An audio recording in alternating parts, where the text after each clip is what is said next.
बेशक आपको समय काफ़ी हो गया हो, बेशक आप परमेश्वर से बहुत समय से प्रार्थना कर रहे, लेकिन परमेश्वर दिखाना चाहते हैं इस गवाही से कि अगर आपका विश्वास मजबूत है तो परमेश्वर किसी भी समय और किसी भी जगह आपके जीवन में अद्भुत कामों को और अद्भुत सामर्थ्य के द्वारा आपके जीवन में बड़ी गवाहियों को बनाने की सामर्थ्य रखता है, आपको चंगा करने की सामर्थ्य रखता है, आपको छुटकारा देने की सामर्थ्य रखता है। हालेलुया। तो अपने हाथों में अपने बाइबल को ले और परमेश्वर के वचन की ओर जाएंगे जो खुदावंद आज हमें आपसे कहना चाहता है।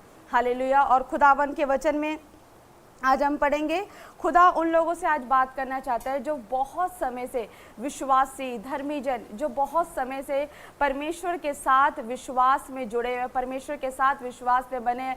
वो चर्च भी आते हैं, खुदा के भवन भी आते हैं, लेकिन कहीं ना कहीं उनके मन के कच्चे होने की वजह से, उनके अविश्वास की वजह से, जो आज मन में कह रहे हैं कि परमेश्वर मेरे जीवन में काम नहीं हुआ, परमेश्वर मैं आपके भवन नहीं आऊँगा। हालेलुया। लेकिन परमेश्वर का आत्मा कह रहा है कि अगर तेरा विश्वास सच्चा है, अगर तू आज भी तू विश्वास करते कि मैं तेरा जीवित परमेश्वर तेरे जीवन में जिंदा गवाही बनाने की सामर्थ्य रखता हूँ, तो मैं तेरे लिए वो करके दिखाऊंगा आज यीशु मसीह के नाम से। हालेलुया। और हम वचन में जाएंगे, प्रेरितों उसके 3 में लिखा, हम सबसे पहले हेडिंग को पढ़ेंगे, लंगड़े भिखारी को चंगा करना। परमेश्वर ने एक लंगड़े भिखारी को चंगा किया, कैसे? उसके दास के द्वारा। हालेलुया। और इस वचन में है कि हम जानेंगे इस वचन के द्वारा कि value of right place, value of right time. हमारे जीवन में हर एक चीज़ की वैल्यू होती है, हर एक चीज़ की इम्पोर्टेंस होती है, हर एक चीज़ का महत्व होता है कि हमारे जीवन में परमेश्वर ने एक विश्वासी के लिए, एक व्यक्ति के लिए ठहराई होती है। वो राइट प्लेस विश्वासी के लिए खुदा का भवन है। हालेलुया। जब आप खुदा के भवन आते हो तो परमेश्वर आपकी प्रेजेंस को देखकर, आपके आने को देखकर, आपके उस विश्वास को देखकर परमेश्वर आपके जीवन में काम करता है। हालेलुया। तो यहाँ पर हम वचन में पढ़ेंगे, प्रेरितों उसके 3 में लिखा, पतरस और यूहन्ना तीसरे पहर प्रार्थना के समय मंदिर में जा रहे थे और लोग एक जन्म के लंगड़े को ला रहे थे, जिसको वह प्रतिदिन मंदिर के उस द्वार पर जो सुंदर कहलाता है बैठा देते थे कि वह मंदिर में जाने वालों से भीख मांगे। हालेलुया। यहाँ पे वो दिखा रहा है कि पतरस और यूहन्ना तीसरे पहर में वो खुदावन से प्रार्थना करने जा रहे थे। उनका कोई मोटिव नहीं था, उनका कोई ऐसा सोच नहीं थी कि वो खुदावन के बड़े काम करेंगे। वो सिर्फ परमेश्वर से प्रार्थना करने जा रहे थे, वो सिर्फ उस मंदिर में परमेश्वर से अपने रिश्ते को, अपने रिलेशन को बनाने जा रहे थे। और जब वो परमेश्वर के भवन में जा रहे थे तो वहां पर एक लंगड़ा भिखारी, जो जन्म से लंगड़ा था, बाइबल में लिखा कि वो लंगड़ा भिखारी वो जन्म से लंगड़ा था और लोग उसको रोज मंदिर के गेट के पास बिठा देते थे ताकि वो लोगों से, जो मंदिर में जाते, जो खुदा से प्रार्थना करते, वो लोगों से भीख मांगे। हालेलुया। और उस वचन में लिखा, जब उसने पतरस और यूहन्ना को मंदिर में जाते देखा तो उनसे भीख मांगी। जब उसने देखा कि खुदा के दास जा रहे हैं, पतरस और यूहन्ना खुदा के मंदिर में जा रहे हैं, तो उसने उनसे भीख मांगी। हालेलुया। और पतरस ने यूहन्ना के साथ उसकी ओर ध्यान से देखकर कहा, हमारी ओर देख। और अतः वह उनसे कुछ पाने की आशा रखते हुए उनकी ओर ताकने लगा। हालेलुया। आज एक व्यक्ति परमेश्वर के भवन में आता है या परमेश्वर के पास आता है, वो एक शारीरिक अभिलाषाओं को लेकर आता है कि अगर मैं खुदा के भवन में जाऊंगा तो मुझे ये चीज़ मिलनी चाहिए, अगर मैं खुदा के भवन में जाऊंगा या जाऊंगी तो मेरा ये काम होना चाहिए। हालेलुया। जब हम एक शारीरिक विश्वास को लेकर जाते हैं तो परमेश्वर हमारे उस विश्वास को देखता है, परमेश्वर हमारी अभिलाषाओं को देखता है कि अगर मेरा बेटा, अगर मेरी बेटी मेरे भवन आ रही है तो वो किस विश्वास को लेकर आ रही है, उसको किस चीज़ की आशा, उसको किस चीज़ की उम्मीद है मुझसे। हालेलुया। तो ये भिखारी जो था वो मंदिर के पास रोज वो बैठता था, भीख मांगता था और उसकी जो अभिलाषा थी वो भीख मांगने की थी और वो उसकी अभिलाषा शारीरिक थी। हालेलुया। और उसने जब खुदा के दास के सामने, जब उसने खुदा के दास को देखा, पतरस को देखा, यूहन्ना को देखा, तो उन दासों से भी उसने वही उम्मीद रखी कि शायद वो परमेश्वर के दास उसकी शारीरिक अभिलाषाओं को पूरा कर सके। जो उसने भीख की जो उम्मीद रखी थी, शायद वो परमेश्वर के दास दासी उसको दे सके। हालेलुया। और जब पतरस ने कहा कि हमारी ओर देख, और तब वह उनसे कुछ पाने की आशा रखते हुए उनकी ओर ताकने लगा, तब पतरस ने कहा कि चांदी और सोना तो मेरे पास नहीं, परंतु जो मेरे पास है वह तुझे देता हूँ। यीशु मसीह नासरी के नाम से चल और फिर। हालेलुया। जब उसने परमेश्वर के दास की वाणी को सुना और जब परमेश्वर के दास ने कहा कि तू हमारी ओर देख, और जब उनका कहना मानकर जब वो उसकी ओर देखने लगा, जब उसके अंदर एक विश्वास आया कि शायद मेरी शारीरिक अभिलाषा पूरी होगी, और वो उनको उम्मीद भरी निगाहों से देखने लगा कि ये परमेश्वर के दास है जो मेरी शारीरिक अभिलाषाओं को पूरा कर सकते हैं। और जैसे ही उसने उनकी ओर देखा और पतरस ने कहा कि सोना और चांदी तो मैं तुम्हें नहीं दे सकता, लेकिन मैं तुम्हें यीशु मसीह नासरी के नाम से आगे देता हूं कि उठ और चल फिर। हालेलुया। और जैसे ही खुदा के दास ने कलाम पूरा किया और उसने उसका दाहिना हाथ पकड़ के उठाया और तुरंत उसके पांव और टखनों में बल आ गया और वह उछल कर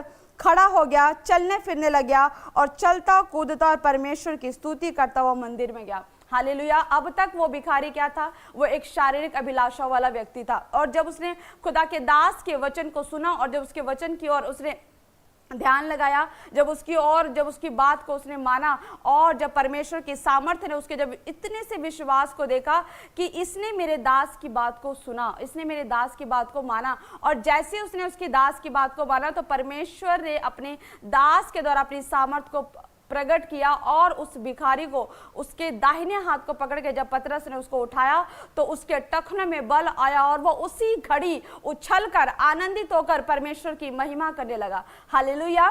यहाँ पर सिर्फ चंगाई उस भिखारी को शारीरिक रूप से नहीं परंतु आत्मिक रूप से भी मिली। उसको छुटकारा शारीरिक रूप से नहीं परंतु आत्मिक रूप से ही मिला। अब तक वो भिखारी जो सिर्फ शारीरिक अभिलाषाओं के लिए मंदिर के पास बैठता था, वो मंदिर के बाहर होता था, वो मंदिर के अंदर नहीं जाता था, सिर्फ उसको शारीरिक अभिलाषाओं को पूरा करना था कि शायद जो आने जाने वाले लोग होंगे वो उसकी जरूरत को पूरा करेंगे। लेकिन जैसी खुदा के दास वहां पर आया और जब उसने उनकी और ध्यान से देखा, उनकी बात को जब माना, तो परमेश्वर की सामर्थ्य ने उसके विश्वास के अनुसार उसके जीवन में काम किया और शारीरिक चंगाई की साथ साथ परमेश्वर ने उसको आत्मिक चंगाई दी। और जब परमेश्वर का आत्मा उसके अंदर गया तो वो व्यक्ति बदलकर कुछ और ही हो गया। हालेलुया। और वो खुदा के भवन में चला गया और वो खुदा की परस्तिश करने लगा। हालेलुया। वो रोज जाता था मंदिर, लेकिन उसने आज तक खुदा की परस्तिश नहीं करी, आज तक उसने खुदा की स्तुति नहीं करी। लेकिन जब उसको चंगाई मिली, जब उसको छुटकारा मिला, तो परमेश्वर की वो महिमा करने लगा। हालेलुया। कई बार एक विश्वासी, कई बार एक व्यक्ति जब परमेश्वर के भवन में आता है, एक छोटी सी विश्वास को लेकर, एक छोटी सी अभिलाषा को लेकर आता है। वो एक छोटी सी, वैसे एक भिखारी भी छोटी सी अभिलाषा को लेकर आया था और परमेश्वर ने उसकी सोच से बढ़कर उसके जीवन में कर दिया। हालेलुया। वो उठकर चलने फिरने लगा। हालेलुया।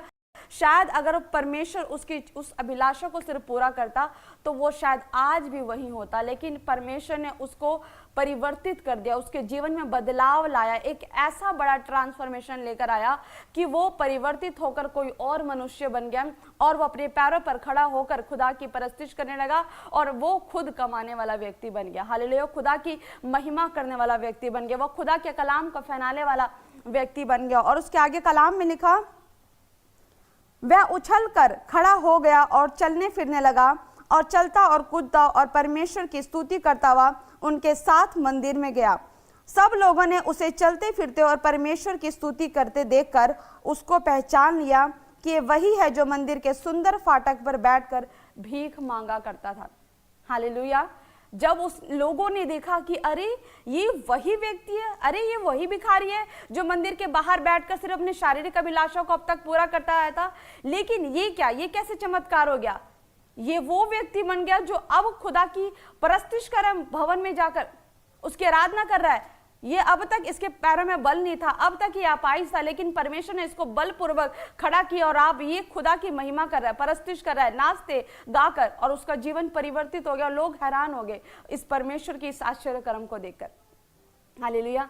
तो वैसे ही खुदावन चाहता है कि अगर आप परमेश्वर के पास अपने शारीरिक अभिलाषाओं को लेकर आ रहे हो, परमेश्वर कह रहा है कि बेटे, हे मेरी बेटी, हे मेरे बेटे, जो तू सोचता है, परमेश्वर ने कहा कि तेरे सोच से 100 गुना बढ़कर मैं तुझे देने की सामर्थ्य रखता हूँ। हालेलुया। बस आपको अपने खुदा पर, अपने जीवित परमेश्वर पर विश्वास करना है कि परमेश्वर आपका बुरा नहीं परंतु भलाई चाहता है। हालेलुया। क्योंकि यहोवा की ये वाणी है कि जो कल्पनाएं मैं तुम्हारे विषय में करता हूँ वो हानि की नहीं वरन कुशल की है, और अंत में तुम्हारी आशा पूरी होगी।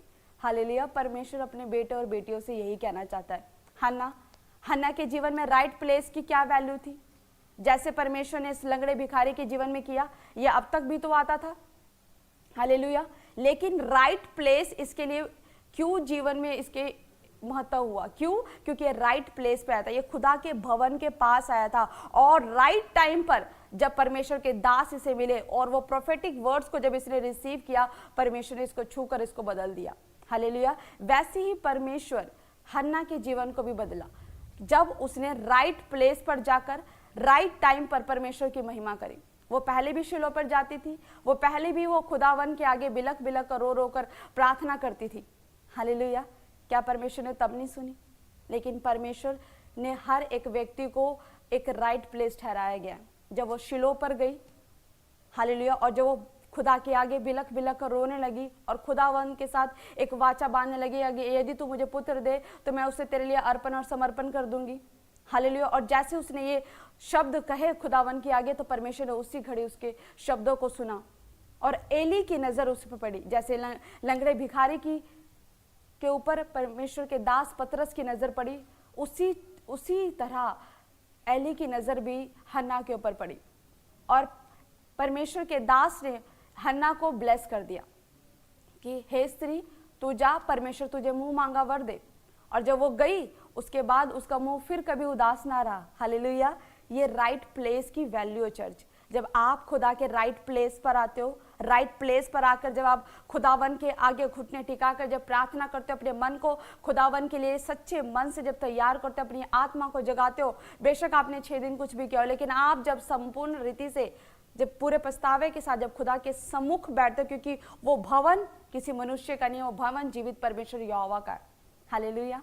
और उसको पता है, परमेश्वर को पता है कि ये मेरा बेटा इतनी दूर से मेरे पास आया, अपने कामों को छोड़कर आया, अपने जरूरी कामों को छोड़ के आया। हो सकता है उसके अपॉइंटमेंट हो सकता है उसके घर रिश्तेदार आया हो सकता है उसका बहुत बड़ा प्रोजेक्ट हो, लेकिन परमेश्वर जानता है कि ये मेरा बेटा मेरी बेटी अपने जरूरी कामों को छोड़कर आया। हो सकता है किसी का फैमिली मेंबर कोई बीमार हो, लेकिन परमेश्वर की दृष्टि उस व्यक्ति पर है, उस विश्वासी पर है। उसने देखा कि इसके घर का व्यक्ति बीमार है, लेकिन ये फिर भी मेरी परस्तिश करने के लिए, मेरी महिमा करने के लिए मेरे भवन में आया। वही राइट प्लेस और वही राइट टाइम आपके लिए बन जाता है और परमेश्वर आपके जीवन में वो बड़े बदलाव को लेकर आता है। अद्भुत सामर्थ के द्वारा आपके जीवन में सब कुछ बदलने की सामर्थ रखता है। हालेलुया। लेकिन परमेश्वर आपके विश्वास को देखता है और उस राइट प्लेस की वैल्यू को परमेश्वर बताना चाहता है कि जब आप खुदावन के भवन में आके जब परमेश्वर की आराधना करते हो, परमेश्वर की परस्तिश करते हो, तो परमेश्वर भी, वो तो यहोवा है, वो तो सर्वशक्तिमान है, वो सर्वव्यापी सर्वज्ञानी परमेश्वर है, उसके लिए सब कुछ संभव है। लेकिन परमेश्वर कहता है कि अगर तुम अपने घरों से निकलकर मेरे पास आओगे, मेरे सम्मुख आओगे, तो मैं तुम्हारे जीवन में सब कुछ करने की सामर्थ्य रखता हूँ। हालेलुया। तो जितने लोग आज विश्वास के साथ आज अपने मन में ठान रहे कि हाँ परमेश्वर, आज हम विश्वास करते परमेश्वर कि हमारा राइट प्लेस खुदा का भवन है, हम संडे चर्च जाएंगे, हम जलंधर भी जाएंगे, हम चंडीगढ़ चर्च भी आएंगे परमेश्वर। अगर आपने हमारे आसपास ब्रांचेस दी है तो खुदा हम ब्रांचेस भी जाएंगे, लेकिन अपने घरों से निकलेंगे, उस राइट प्लेस पे जरूर जाएंगे परमेश्वर जो आपने हमारे लिए ठहराई है। और परमेश्वर आपके जीवन में काम करेगा यीशु मसीह के नाम से। हालेलुया। तो जो आज कह रहे खुदा को, परमेश्वर कह रहा माया, अभी तूने यही कहा कि परमेश्वर मैं तेरे भवन जाऊंगी, और परमेश्वर ने तेरे शब्दों को इसी घड़ी सुन लिया। हालेलुया। तो जितने अपने घरों में देख रहे हैं, अपने ऑफिस से देख रहे हैं, आप चाहे मुझे फॉरेन से देख रहे हो, कहीं से भी देख रहे हो, खुदा के कलाम को सुन रहे हो, परमेश्वर ने भी आपको सुन लिया और आपके मन की बातों को जान लिया यीशु मसीह के नाम से। तो अपने हाथों को स्वर्ग की ओर उठाओ और आइए हम प्रार्थना करते हैं कि जब इस बार जब खुदा के भवन में जब विश्वास के साथ आओगे तो परमेश्वर आपकी भी तख्तियों को पलटने की सामर्थ्य रखेगा यीशु मसीह के नाम में। तो आइए अपने हाथों को उठाएं और हम प्रार्थना करेंगे। धन्यवाद सर्वशक्तिमान मेरे जीवित खुदा परमेश्वर, तो जिंदा मेरे परमेश्वर प्रभु जी, हम विश्वास करते राजा कि जितनों ने आज कलाम को सुना मेरे परमेश्वर, और सचमुच परमेश्वर आज इन्होंने जाना कि परमेश्वर पवित्र आत्मा की इनके जीवन में राइट प्लेस की, प्रभु आपके पवित्र भवन की क्या वैल्यू है मेरे परमेश्वर। सचमुच मेरे खुदावन जब ये निर्णय ले प्रभु कि आपके भवन में आके खुदा घुटने टिका के जब ये प्रार्थना करेंगे तो मेरे खुदा तू परमेश्वर इनके जीवन को बदल देगा प्रभु, इनके दुखी मन को सुख में और आनंद में बदल देगा मेरे परमेश्वर खुदा। परमेश्वर जो उदास पास आएंगे परमेश्वर वो आनंदित होकर जाएंगे यीशु के नाम से प्रभु जी, और बड़ी बड़ी गवाहियों को अपने जीवन में देखेंगे यीशु के नाम से परमेश्वर। मेरे खुदा आज जो आज मन में भी कह रहे मेरे परमेश्वर, तूने इनके मन को सुन लिया मेरे प्रभु जी, और इनके जीवन में अद्भुत गवाही को बना दिया मेरे परमेश्वर। मैं विश्वास करती मेरे खुदा कि जिन जिन ने परमेश्वर अभी इसी घड़ी प्रभु तेरे नाम की महिमा करी और खुदा तेरे कलाम को ध्यान से सुन लिया मेरे प्रभु, और इनकी आत्मिक आंख और कान तूने खोल दी मेरे प्रभु। मैं विश्वास करती हूँ खुदा कि परमेश्वर कोई भी खाली हाथ ना जाएगा मेरे परमेश्वर। इनका भवन में आना और परस्तिश करना मेरे परमेश्वर बड़ी गवाहियों को बनाएगा यीशु के नाम से परमेश्वर। मैं घोषणा करती हूँ खुदा कि जितने तेरे भवन आ रहे परमेश्वर बड़ी बड़ी गवाहियों के साथ ये ब्लेस हो रहे यीशु मसीह के नाम से, ये आशीषित हो रहे यीशु मसीह के नाम से। और तेरा आत्मा परमेश्वर अब से लेके सर्वदा तक परमेश्वर इन्हें जुम्बश करता रहेगा मेरे परमेश्वर, और इन्हें आशीष देता रहेगा यीशु मसीह के नाम में। आमीन, हालेलुया। परमेश्वर आपको आशीषित करे।